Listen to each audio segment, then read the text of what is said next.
Here was Sonny Hostin on The View yesterday cheering the possibility of Donald Trump's arrest. So, son. Yes, what? How serious are these potential charges? Look, I think the severity matters a little less than how easy it's going to prove. Many of the charges that they're looking at are falsifying business records. We know he's done that for a really long time. He's claimed to be a gazillionaire. He's provided these records. His chief financial officer is actually in prison right now at Rikers serving time for falsifying business records. This whole situation is unprecedented. Let's face it, right? But one possibility is that prosecutors could assert that the payment itself that Michael Cohen says he When he went to jail for? Making? Okay. And we see Trump's signature on some of these documents, that payment itself violated state campaign finance law. And she's so excited about this. Oh my gosh, it's so serious. It's going to be so easy to prove. No, it isn't. No, it isn't. But they've been so eager to get Trump forever that, of course, they're pumped up about this. The real salient point was made by comedian Chris Rock here. So Chris Rock was like, quote, that apprehending Trump is going to make him more popular. It's like arresting Tupac. He's just going to sell more records. Are you stupid? He slept with a porn star and paid off someone so his wife wouldn't find out. That's romantic. So we've all been cheated on. Don't you wish the person that cheated on you paid off somebody so you wouldn't find out? So yeah, he's not totally wrong. I mean, I think there are a lot of people who believe that this is going to help Donald Trump, certainly in the primaries, because there is a rally around the Trump effect when it comes to unfair attacks on Donald Trump. Now, is that going to help him in a general election? I have serious doubts. I'm not sure that there are any independent voters who are going to be like, man, now that people are going after Trump in unfair ways, I think I'm switching my vote. Like, everybody knew that back in 2020. So it's not like that would be a new revelation. And it's not like the new revelation that he's being gone after over porn star hush money payment, that exactly, jogs the suburban women into voting for him. But is it going to help Trump in the primaries? Yeah, it's certainly going to help Trump in the primaries. And I do wonder whether Democrats know that. By the way, this is not going to be the only prosecution that Trump is likely to undergo. Right now, according to the Washington Post, lawyers for Trump filed a motion in Georgia court Monday seeking to quash the release of the final report of an Atlanta area special grand jury that investigated whether Trump and his allies broke the law when they sought to overturn Trump's 2020 election loss in the state. Now, again, I think that this case is also really, really flimsy. This is the idea that Trump violated election law when he called up the Secretary of State of Georgia and said, I want you to find me 11,270 votes or whatever it was. Right now, people are saying that on the prosecution side, that is him trying to essentially manufacture fake votes. But the reality is that Trump could have convinced himself that he won Georgia. I mean, he obviously has. And so he's like, well, all I need to actually win the state is that number of votes. And I know that number of votes exists, so just go find them. Right? That wouldn't be illegal. It might not be something that you like. It might not be something pretty, but it certainly wouldn't be illegal. The motion filed in Fulton County Superior Court also seeks to preclude the use of any evidence derived from a special grand jury investigation, claiming it was conducted under an unconstitutional statute and through an illegal and unconstitutional process that violated Donald Trump's due process rights. Now, again, they're attempting to essentially make sure that Fulton County District Attorney Fani Willis, a Democrat, can't prosecute Trump. It is very, very likely that Fani Willis will attempt to prosecute Trump. They're trying to recuse Willis's office. Willis is a Democrat. So this is not going to be the first, this is not going to be the last case, the one in New York, that Trump is likely to face along legal lines. The current filing includes 7 pages of citations and nearly 40 media interviews given by Willis. This is the filing from Trump's team saying that Willis should be essentially recused from the case. Donald Trump, again, facing down the possibility of charges in Fulton County. Willis, the Fani Willis, the prosecutor there, has indicated publicly and in court filings that her office's investigation has now expanded to include a bunch of other lines of inquiry, including false claims of election fraud that former New York Mayor Rudy Giuliani and other Trump associates made to the Georgia state lawmakers, threats and harassments targeting Georgia election workers, the creation of an alternative slate of Republican electoral college electors who met at the Georgia Capitol in December of 2020. And Willis and her team are said to be closely examining not only Trump's phone calls, but what knowledge he had and role he played in efforts including the fake electors effort. If it had about 75 witnesses appear, including Giuliani, former White House Chief of Staff Mark Meadows, Senator Lindsey Graham, and other top Trump allies. So Chris Rock has been saying a lot of unpleasant truths for the left recently. Well, you should speak truth, and you should also do it in the purest possible way. I'm talking, of course, about Pure Talk. You should check out Pure Talk, because why would you spend too much money at Verizon, AT&T, or T-Mobile? Don't fall for the free phone deals from those companies. It's just another trick to lock you into a long-term contract that'll cost you a fortune every month. Instead, get a brand new iPhone 12 from Pure Talk for just $12 a month. With Pure Talk's $30 plan, there's no contract and no interest. You can cancel or leave at any time. Get a new iPhone 5G and cut your cell phone bill in half with Pure Talk. I'm a Pure Talk customer myself, so I know it's easy to switch over and the coverage is excellent.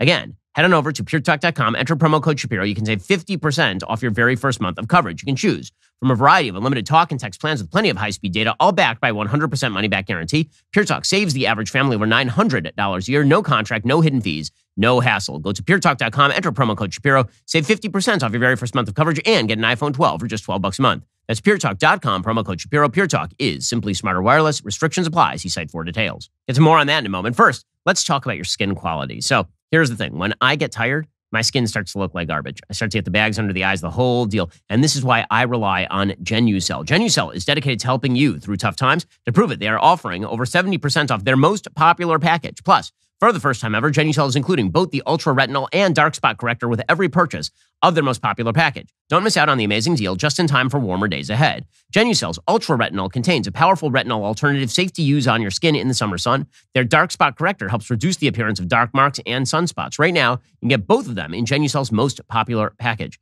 Tessa uses Genucel under eye treatment to help get rid of bags under her eyes. Try it for yourself.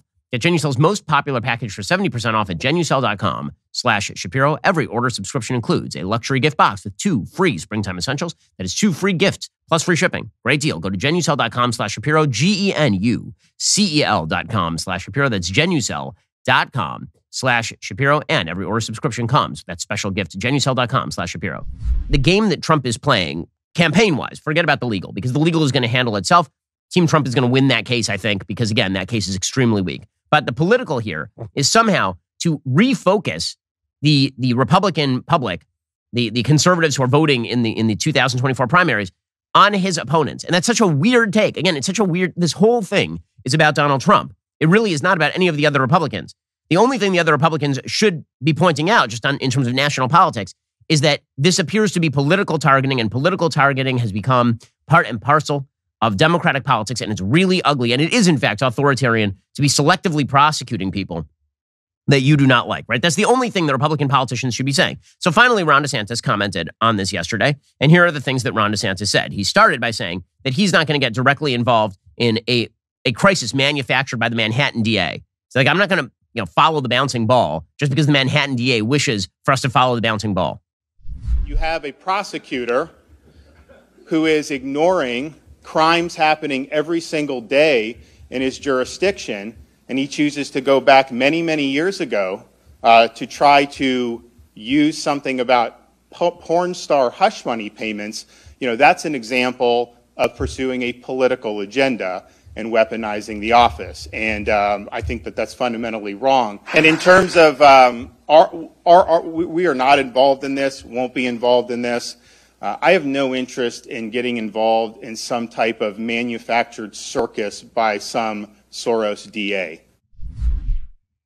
Right. So he's saying, I'm not going to get involved in some sort of bleep fight with the Manhattan DA over what appears to be a frivolous prosecution. And then he went on along these lines. And the reason that Team Trump is upset with DeSantis today, because everything that he says right there is identical with what Trump says, is because they are angry that DeSantis mentioned the actual reason for the case, which is that Donald Trump stripped everything in sight while his wife was pregnant in 2006. DeSantis is apparently not allowed to mention that. You're not allowed to mention the actual underlying peccadillo that led to this. And by the way, he did it very kind of subtly. He kind of just mentioned it and moved on. It wasn't like he sat there and stewed in it or something. He basically just said, I don't know how this went down. I don't know how hush money payments to porn stars work, but this is not an issue that I think ought to be prosecuted. So Team Trump is angry on 2 counts. 1, that, and 2, they've now manufactured a narrative where it is the governor of Florida's job to stop the extradition of Donald Trump. First of all, there is no extradition of Donald Trump. No extradition has been requested, nor is an extradition necessary. Donald Trump's lawyers say he will present himself for arrest in Manhattan. 2, the governor of a sovereign state does not actually have the ability to deny extradition on the conditions that Donald Trump is currently undergoing extradition. If there were an extradition, which there isn't. Anyway, here's what DeSantis had to say yesterday. Not seen any facts yet, and so I don't know what's going to happen. But I do know this: the Manhattan district attorney is a Soros-funded prosecutor, and so he, like other Soros-funded prosecutors, they weaponize their office to impose a political agenda on society at the expense of the rule of law and public safety. He has downgraded over 50% of the felonies to misdemeanors. He says he doesn't want to even have jail time for the vast, vast majority of crimes. And what we've seen in Manhattan is we've seen the crime rate go up. I also think it's important to point out when you're talking about these Soros-funded prosecutors, yes, they may do a high-profile politicized prosecution, and that's bad, but the real victims are ordinary New Yorkers, ordinary Americans in all these different jurisdictions, that they get victimized every day. So, again, he's ripping on Bragg, the same guy who's currently prosecuting Trump. And Donald Trump's response is to attack Ron DeSantis. I'm not kidding. Yesterday, he put out on Truth Social this ridiculous message, quote, "Ron DeSanctimonious will probably find out about false accusations and fake stories sometime in the future as he gets older, wiser, and better known. And he's unfairly and illegally attacked by a woman, even classmates that are underage, or possibly a man. I'm sure he will want to fight these misfits just like I do." So this is typical Trump now suggesting that there will be allegations of sexual impropriety against Ron. And then, by the way, that's not where the link ended. It ended with a link from Midas Touch, which is like a left-wing interest group, to a bullcrap story about Ron DeSantis going to some sort of party when he was a high school teacher with recent graduates of the high school at which alcohol was served. There was no actual accusation of any sexual impropriety of any sort at that party. Nothing. But Trump links to it anyway. So he starts to smear. I mean, in there, he tries to smear Ron DeSantis as possibly homosexual, right? Even classmates that are underage or possibly a man. Like, what is wrong? Why are you attacking the governor of Florida when it's the DA in Manhattan who is coming after you? You're aiming your fire in the wrong place. And it's this kind of stuff that honestly doesn't do Trump any justice in terms of his own candidacy. I don't understand what he is doing here. I mean, I do, because he throws the kitchen sink at everything. And that's all he is. He's just the wildest kid in your high school class, the one you never wanted to get into a fight with, because it might start off as a fight, and then you never know. The guy might just pull a knife and start trying to cut you. That's who Donald Trump is. He does not fight like anybody else. He has no limits whatsoever. But then he insists that everybody else use the Marquess of Queensberry rules. This is the game that Donald Trump plays in terms of his campaigning. He insists that Ron DeSantis never mention the underlying rationale for any of what's going on right now. You can't mention storming down. You can't mention the fact that he was stripping these people. You can't mention hush payments, which is the entire issue here, legal or not. That was the original issue. You're not allowed to mention that because that would be improper. That is violating the rules of propriety. Also, Ron DeSantis, you might be a person who is grooming youngsters. They might be men. Like what?